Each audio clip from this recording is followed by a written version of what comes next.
on ne peut pas ne pas se la poser, on ne peut pas ne pas se demander, quand on a ces images en face de soi, mais qui est l'auteur de ça? Donc finalement, il nous dit, c'est vrai que c'est une métaphore que j'ai employée parce que j'étais transporté par une espèce d'élan d'enthousiasme. Cette métaphore m'a valu quelques ennuis auprès de la communauté scientifique, mais aujourd'hui je ne la renie pas, au contraire, j'ai très souvent répété que finalement, il faut frapper les esprits avec quelque chose qui est encore plus frappant. C'est-à-dire, en fait, une image qui permet il y a autre chose, c'est que finalement, il entre dans le sillage d'une grande tradition chez les grands scientifiques. Par exemple, Einstein. Einstein, en 1936, un jour, a vu apparaître devant lui un enfant, il était à Princeton, et cet enfant lui a demandé « Maître, est-ce que vous croyez en Dieu ?» Et Einstein lui a dit, je ne te réponds pas tout de suite, mais donne-moi ton adresse. Et il lui a écrit une lettre. Une semaine plus tard, l'enfant reçoit cette lettre, et je me souviens par cœur de ce qu'il a écrit. Donc voici ce qu'il a dit en 1936. Tous ceux qui sont sérieusement impliqués dans la science finiront par comprendre un jour qu'un esprit se manifeste dans les lois de l'univers, un esprit immensément supérieur à celui de l'homme. Donc ça veut dire que quelqu'un a craqué l'allumette du Big Bang. Exactement. Et ce quelqu'un, c'est Dieu.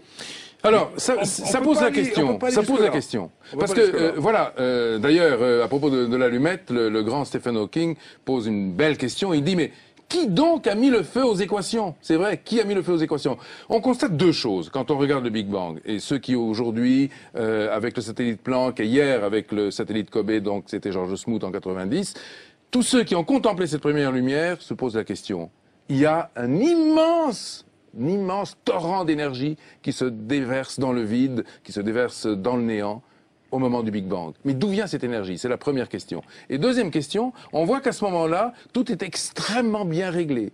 Les grandes constantes de la physique sont déjà là. Il y a à peu près une vingtaine de chiffres qui sont là. Si on change un seul chiffre à la 20e décimale, tout s'arrête. L'univers ne peut pas naître, évidemment, il ne peut pas engendrer la vie. Donc, il y a quelque chose qui a réglé les choses. Un code cosmologique. Exactement. C'est le grand apport de votre livre, Le visage de Dieu, de même qu'un être humain a un code ADN, eh bien, il y a un code cosmologique qui a régi tout ça. Voilà. Et ce code cosmologique, ne peut pas être le fruit du hasard. Mais non. C'est exactement ce que nous disons. Lorsque Stephen Hawking, que tout le monde connaît, se demande, mais qui a donc mis le feu aux équations, il présuppose que les équations sont déjà là au moment où on craque l'allumette.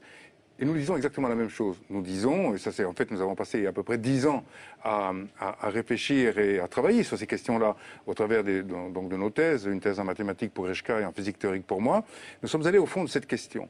Et en réalité, ce que nous voyons, ce que nous avons vu à travers les équations, à travers des théories mathématiques, comme les groupes quantiques que Reshka a utilisées pendant des années, eh bien, ce que nous avons vu, c'est en effet une série d'instructions mathématiques qui préexistent à l'univers physique. Ce sont les équations dont parle Stephen Hawking. C'est un ensemble, si on peut dire, de constantes universelles qui donnent naissance aux lois qui elles-mêmes permettent à l'univers et à la réalité qui nous entoure d'exister sous la forme que nous lui connaissons. Donc autant de grandes règles qui vont régir le monde et tout ce qui l'adviendra ensuite, et qui sont contenues dans une tête d'épingle en réalité. Qui sont contenues, je vais vous dire dans quoi c'est contenu, ce qui est extraordinaire, d'ailleurs ça correspond bien à notre émission d'aujourd'hui, à notre rencontre avec vous. Mon cher Karl, c'est contenu dans ce qu'on appelle le point zéro, c'est-à-dire... Champagne. Ben oui, vraiment. Champagne, je viens de comprendre à quoi je servais. Elle est ici, là, en face de vous.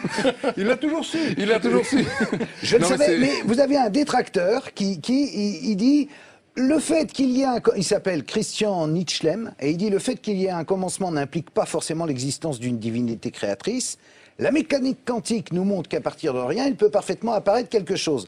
Alors là aussi, je m'étais dit, j'en suis un exemple vivant. Non, là, on est complètement pas d'accord avec cette... non. Alors que dit ce monsieur? Il dit que ça s'est produit tout seul. Oui, mais bien sûr, mais ça c'est l'autre thèse. Quand on veut refuser effectivement la causalité suprême, on va invoquer les fluctuations quantiques. Mais les fluctuations quantiques, elles doivent bien se produire à partir de l'instant où on les évoque. Elles se produisent à partir de certaines contraintes qu'on appelle des lois, qui sont les lois quantiques. Ces lois, elles préexistent donc aux fluctuations. Et la grande question qui se pose, oui d'accord, admettons qu'il y ait des fluctuations, mais qui a écrit les lois de la fluctuation? Voilà, c'est tout. À partir du moment où on ne peut pas répondre à la deuxième question, eh bien, on est renvoyé de nouveau à la conclusion qu'il y a quelque chose qui est effectivement de l'ordre de la transcendance. Alors vous vous êtes fait des copains, le Vatican, qui dit une interprétation acceptable de la création biblique. Ça rassure quand même. En même temps, moi je croyais, en ayant lu la Bible, que Dieu avait créé l'homme à son image, pas une tête d'épingle qui grossit et fait un univers. Oui, mais en fait, le fameux Fiat Lux, qui est que la lumière soit, ou la lumière fut, comme on voudra. Ce fameux Fiat Lux a été prononcé par le pape, c'était dans les années 50, lorsque il a compris que la théorie du Big Bang, qui a été promue par un religieux, entre autres, puisque c'est l'abbé Lemaître qui a travaillé très profondément sur l'élaboration du modèle, avec d'autres, évidemment, qui l'ont précédé, comme Friedman, Gamow et d'autres. Mais Lemaître, qui était un religieux, qui était un prêtre, lui va, en quelque sorte, rapprocher la science, cette science-là, la cosmologie, de la religion. Bien qu'il s'en ait défendu toute sa vie en disant ce sont deux choses différentes, j'ai ma croyance et mon métier de prêtre d'un côté, et puis j'ai mon métier de scientifique et de chercheur de l'autre. Mais en revanche, donc le pape Pie XI, non c'était Pie XII, s'est précipité d'une certaine manière sur cette découverte en disant Fiat Lux, la lumière a jailli, et à partir de là, il a conforté la théorie du Big Bang en disant c'est la théorie la plus compatible, si on peut dire, avec la croyance religieuse, parce qu'elle implique l'existence d'un créateur à l'origine. Mais ça ne dit pas quel est le sens de tout ça.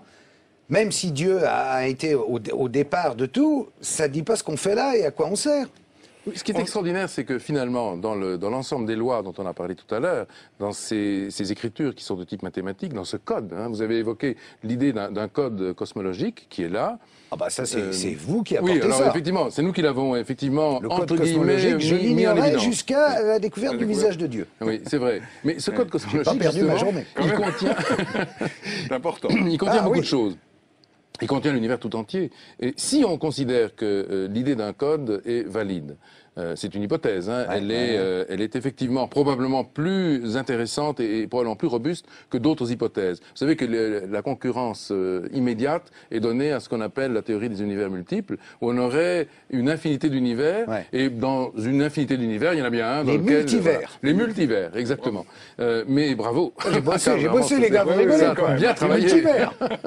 Dans le multivers, il y a effectivement une possibilité pour que notre formule apparaisse, mais il y en a d'autres qui sont légèrement voisines, donc etc. l'univers est dans l'ensemble complètement livré au hasard. Mais ça veut dire aussi qu'il y a des milliards de Bogdanov dans des tas d'autres univers. Oui ou pas. Peut-être même y a-t-il des planètes où il n'y a que des Bogdanov. Oui, absolument.